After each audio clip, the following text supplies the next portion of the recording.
Good evening, everybody. We are ready to get cranked up tonight, and tonight's webinar is the top 5 biggest diet mistakes that you make. Now, the first thing I get from people is they'll say, well, what have you done? What's your resume? What's so special about you? So just real quick, a few tidbits on me. I'm a former full scholarship collegiate football player and collegiate strength coach. And when I finished playing college ball, I lost 50 pounds because I wanted to practice what I preached. And from there, I was a private sector personal trainer for 10 years. And over 200 successful client case studies. Here's just a few down here. And one thing about me, guys, is you're going to see tons and tons of client before and after photos, tons of social proof. And by the way, this is me right here in the photo. This was 1998. Against Florida State when they were the #1 team in the nation. We actually beat them that year, or won this game 24-7. Big win. And getting back to me, 24 articles published on the highest paying fitness website on planet Earth. And all this means is that the website paid their contributors and writers more than any other website pays. That's all that means. So, tonight's talking points. Number 1, 2 tablespoons of seasoning. You're like, well, what does that mean? Well, trust me, we're going to get to that. All or nothing struggle. And a lot of people, not only in the diet and nutrition game, but in life struggle with this, but it's even more prevalent, especially in the diet eating arena. 90% is actually greater than 100%. I'm going to explain that scenario. And then 4 and 5, voodoo. And I put worried about one small thing, then binge, and I'm going to explain what this means. And then number 5, fall off track with junk, then justify lack of discipline as a reason to quit. And I'm going to explain that more too as we go. But these are things that everybody struggles with one of these. I don't think I've ever found a person that didn't struggle with one of these points. So let's dive into this full speed and get cranked up. So can I add seasoning? Well, what is that? Why would somebody ask, can they add seasoning? And you wouldn't believe 1 out of every 3 people that sign up with me, they'll ask, can I put seasoning on my food? Can I put spices on my food? And the bigger question is, why is there such distress over seasoning? What's the worry about this? Why are people, and the bigger question is, why wouldn't seasoning be okay? And in fact, in my FAQ page that anybody can read on my website, I list that 3 to 4, actually on the page it says 3 to 4 tablespoons of seasoning and or condiments are allowed per day. Mustard, ketchup, cinnamon, paprika, oregano leaves, garlic powder. You could have a salt. You could have a multi-mixed, Cajun type seasoning. I use that all the time. I like spicy stuff. So the point I'm getting at is that you could, if you're having 4 or 5, even some cases 6 meals per day, then that's at least a tablespoon per meal. So the point I'm making is that when somebody says to me, can I put seasoning on my food? That's proving to me. That's giving me the impression that they think their entire fat loss success will hinge, that they think the success of their eating program will hinge on putting seasoning on their food. Otherwise, they wouldn't have asked. They think it's of dire need and dire importance. And that, my friends, is a problem. That's problematic. And that's going to feed into what we're going to talk about next, which is people think fat loss is voodoo. Well, what do you mean by voodoo? I'll tell you what I mean. When I say voodoo, they think that it's magic, that if one little that everything has to be perfect. If one little teensy-tiny thing is off, then it won't work. And I put this right here. Like I just said, they think everything has to be perfectly aligned, and if one teensy-tiny thing goes wrong, then the diet just won't work. And that's totally ridiculous. Now, let me make this point. Of course, you should try to follow your program to execute it to precision. Of course you should. But to the whole point here, I've already said you can have spices and seasoning 3 to 4 tablespoons a day. So that's something that's already approved. That's what's so disturbing, is it's already approved. But the point remains is that, and the reason people have to ask is because, well, they don't have to ask. The reason they do ask and they want so much assurance is because they're under the impression that it's secretive and it's magical and it's voodoo, and if one little tiny thing is off, that it just won't work. It's worthless. And I'm going to tell you why that's so bad in a minute. Now, man, it feeds into this. When is 90% greater than 100%? I'm going to tell you. And let me say, first of all, this young lady here on the right-hand side, this was Sully. That's her nickname. Uh-oh, I'm going crazy over here. My slide's going crazy. Sorry, guys. But let me speed back through it. But she was somebody that was an emotional eater. She would, in other words, she would eat when she wasn't hungry. She could have a belly full of healthy food, and she would feel compelled to still keep eating. And I've said this a million times, that two things. Number one, a lot of women struggle with this. This is not an isolated event. I'll be willing to say probably 60 to 70, over half, probably 65% of women, this is problematic, a major problem for most women. And you might not be eating junk food every time, although most of the time it is. I've seen women that can't stop eating protein bars, or they'll just want an extra bowl of oatmeal and they're not even hungry. But anyway, the point I'm making about, so she was somebody that struggled with eating when she wasn't even hungry. And she was with me 6 or 7 months, and she made her best progress of her life. I mean, she looks good in this second photo. You know, she has muscle tone. She's a little bit soft, but that's okay. She's more of a mesomorph, or endomorph rather. But let's move on. So what is 90% greater than 100%? What does that even mean? Well, I'm going to tell you. Number one, eating 90% of your program for 1 year is better than eating 100% of your program for 1 month. Let me word that differently. Following 90% of your nutrition program for for a year, or even 6 months. I'll play the devil's advocate. I'll give you the benefit of the doubt. Adhering 90% of your program for 6 months is better than following at 100% for 1 month and quitting. And you're like, well, who would ever quit after a month, or who would ever quit after following 100%? A lot of people do. Let me take that back. A lot of people don't. But of the ones that do follow at 100%, you'd be surprised how many just whatever may happen. But getting back to the previous point, when I said that people think it's voodoo and it's magical and they have to do everything perfect, they'll mess up one little time and think it's ruined. And this is the great thing about, and I'm going to brag on little Sully here, that was her name, is that she loved the phrase I had, which was, no matter what happened the last meal, you can always eat the next meal like it's the most important meal of your life. Now, 32 out of 35 meals. This is a neat little ratio I made, if you will. Let's just pretend, let's average out. Say on the average, you're eating 5 meals per day. On the average. You got 7 days in a week. 7 times 5 is 35. Well, if you follow the 90% rule, that's 32 out of 35 meals are, if you eat what you're supposed to eat, 32 out of 35 meals, you're going to make really good progress, even if you have bad genetics. Now, it might take longer. That's okay. That's why I keep saying, the whole 1 month and done thing, the one and done, it doesn't work. You need, preferably 1 year, at least 6 months. And that allows you wiggle room. That allows you more room for, that allows the 90% rule to be into effect. So let me give you some examples. So let's say for 32 of your meals for the week, you ate what you were supposed to. And for one of those meals, you went out and had a glass of champagne and sushi rolls with a girlfriend. You didn't stuff your face, but you had, I don't know, how many pieces are in a roll? 8 sections per roll, 6, whatever. Let's say you ate a sushi roll and had a small dessert. All right? Now, you're not supposed to eat that, but let's just pretend you did at someone's birthday, and you had a glass of wine, what we'll say.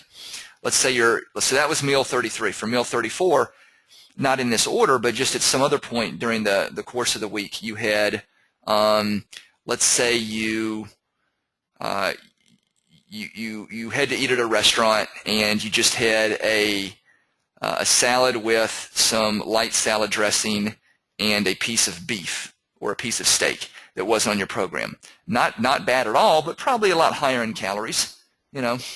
And third, let's say another time during the month you had to substitute a protein shake and an apple, or let's just say you had to substitute a protein shake and some almonds for a meal. You were out of time, you had to rush off and do something, whatever the case may be. And let's pretend that for a minute. And so that's 3 different times, and that can very well happen to people. Now, I'm not saying you should go and do that because it will slow your progress, but that life happens. Things come up. So the point I'm getting at is that when you can mess up and still be successful as long as it's a 90% your adherence. And that's what Sully loved. She said, you know, and she messed up a lot. There were some months she even went backwards a little bit because she messed up so much, but she always kept fighting. She always kept going. She always ate her next meal like it was the most important meal of her life. And that's what I say right here. My best success stories are the people who worked with me for up to a year and messed up many times, but always ate their next meal, no matter what happened the last meal. No matter what happened the last meal, they always came back and ate their next meal like it was the most important meal of their life. All or nothing. Oh, there's a lot of folks like these. There's a lot of folks out there that buy into this narrative. The all or nothing mentality will leave you with nothing every single time, at least in the diet game, because they lack balance. You see, all or nothing people really struggle in the diet and nutrition and you know, fat loss fitness game. And the reason for that is they lack balance. They're either all in or they throw in the towel and take big layoffs. We've all known people like that. Either they're going twice a day, eating twigs and berries, chicken and rice, and packing protein bars, or else they're not doing anything.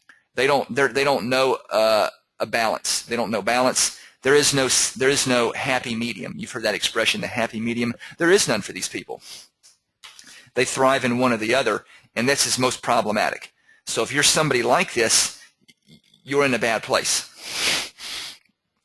All or nothing people can't have balance in their life. It's just they don't know how to do it. They can't do it. Now, let me give you some examples. People want to put themselves in the penalty box and go super restrictive if they have a slip up. And this feeds into the all or nothing. An all or nothing person, they're going to, remember what I said earlier? How people they think their program is voodoo and it's magical and everything has to be perfect or else it won't work. Well, this is an example of that.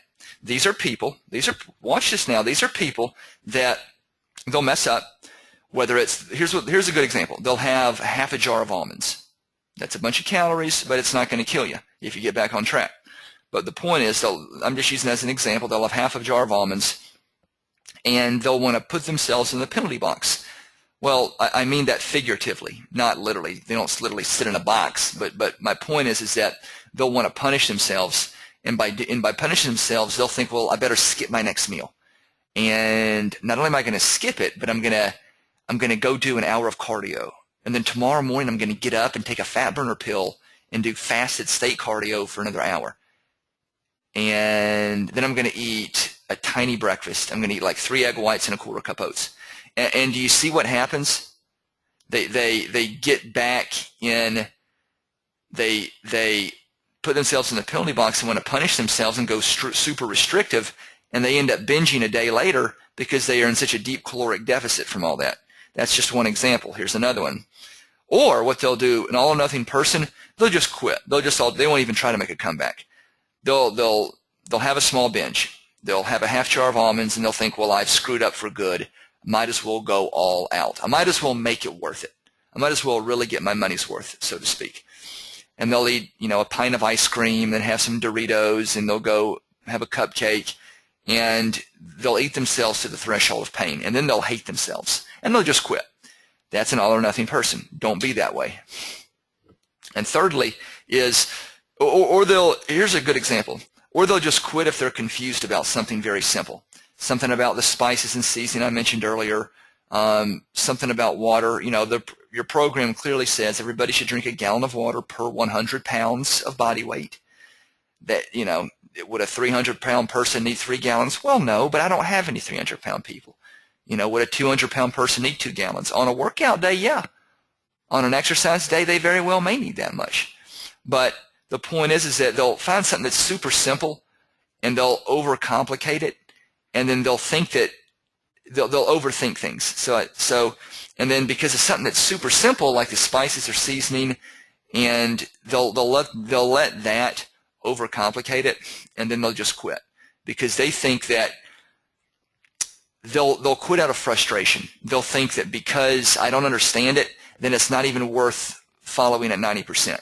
And I know a lot of you folks are thinking, no, that nobody would do that. I'm telling you, a lot of people would. And some of you folks, probably about 25%, if not 30% of you folks, are thinking to yourself, you know what, that's something I might do. So don't be like that. You got to expunge that mentality. This is a big one. Be proud of your monthly progress. Well, why wouldn't you be proud of it? Well, here's some reasons why somebody might not be. And the reason, let me pause here, the reason I put a tape measure on a woman's waist is because I'm going to tell you right now, the way I measure progress is we have two variables. Two variables. Number one, your scale weight, and number two, your waist. And if your waist goes down, then you are burning body fat no matter what the scale says. Now, we do get on the scale once a month, and we measure once a month. We don't do it every week or no, it's once a month. And you fill out a progress chart and you send it back to me that you'll get when you get your program. But the point I'm making is that that's how we gauge progress. It's so simple. And if your waist goes down, more than likely, unless you've gained a bunch of muscle, your body weight is going to go down too. Your scale weight is going to go down too. So if those are dropping, specifically your waist, I've had women drop a ½ inch off their waist and lose nothing off their scale. Well, that tells me very simply one thing clear and simple, is that you've built muscle and you've burned body fat. So with that being said, I'm going to tell you a story that goes along with this. But I want to say right now, the first sign of, well, let me back up a little bit. I'll just keep that here, and I'll explain what I put. I'll read it out loud. First sign of progress in over a year, but still not fast enough. Let me explain what that means. Had a woman sign up with me back in 2010. She was a feisty litigation attorney. She was a cool woman, very fun to work with, but just feisty in a good way. And I'll never forget. She had some digestive issues and some diseases, but we got everything squared away. She got on a really good program, packed her meals, and she was way overtraining, doing too many cardio classes and stuff. And so we cut her gym time by like 70%. So she was saving a ton of time. I mean, she was working a lot less. She was putting in a lot less work, is what I'm trying to say, because we cut out so much gym time. Anyway. So at the end of the month, she turns her chart and she's down, I want to say 2.5 pounds on the scale and a little over an inch off her waist. And I'm like, that is phenomenal. And she had said to me, I haven't really made any progress in over a year. That's what she had on her eval. I haven't made progress in over a year. So in her first month, follow me now, we've slashed her gym time, cardio, weights, workouts, Stairmaster classes, group training. We've slashed that by 80%. She's in the gym less than 3 hours a week now, and she's still lost weight, and her waist has gone down over an inch. And she was a little bit mad. I remember the email, she said, I can't believe all this hard work. And I think I put that on my next point right here. She put all this hard work. I had to do all of this, and I'm only down this much, 2.5 pounds and an inch off the waist. And I said, if you're down, this much in the first month, how much will you lose in 3 months? How much will you lose in 6? My point was, you're on the right track. I said, you haven't lost anything in the last year. You admitted that. And you just had the best progress of your life in 1 month. And you know what? You didn't work hard. You've worked less than ever. And it was like kind of the aha moment. Now, what she meant by working hard was packing her food, because she did put time in the kitchen. But still, though, when you subtracted all the workout time, she was still saving like 4 or 5 hours a week. So that really put it in perspective for her, in that you haven't done anything in a year, and you're complaining because you only lost 3 pounds of scale weight and an inch and a half off your waist in the first month. You're complaining about that? Now the next question is, why in the world would somebody be disappointed about that? Well, I don't understand why that would, yeah, for a measly 3 pounds and an inch off your waist, you're like, that doesn't sound like much. Well, once again, you got to understand 3 things. You hadn't made progress in a year. Number 2, you did it by reducing your exercise. And number 3, which is incredible, and then number 3 is that you did it the healthy way so that when you do add exercise down the road, you'll be able to really push past the plateaus. Why do they expect huge results so fast? Well, folks, I'm going to answer that for you right here and right now. Can you read what this says? Drop 10 pounds fast. Easy diet plan. 20-minute workout, which could work if it was the right exercises, but we know they're not giving you the right exercises. Pro secrets. I want to know who the pro is. Tell me secrets. Is it Britney Spears? Is she the pro? So that'd be interesting to pick their brain on that. But with that being said, do you see now why they expect such huge results so fast? Do you see now why? Are you with me on this? They get it from magazines. They get it from 2 places. Supplement ads, which can be anything from Slim Fast to all those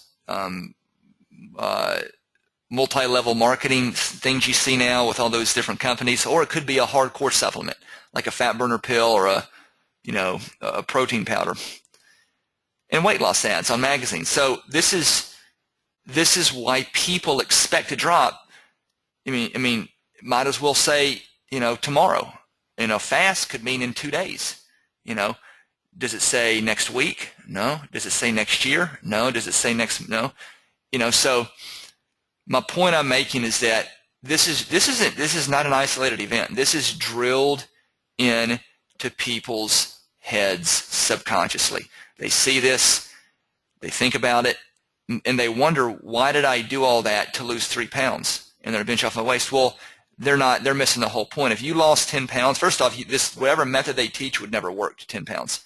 But if someone did lose that much weight that fast, unless they were, because I've had people do that in a month. I had 3 women lose 10 pounds in their first month back in September.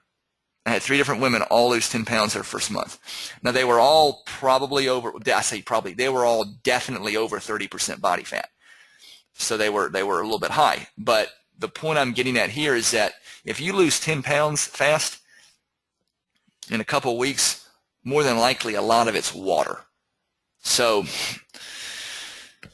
that's a big deal for people, and I hope this helps you guys. I hope you can really plug this in and see how prevalent this is in the diet, nutrition, and fitness industry.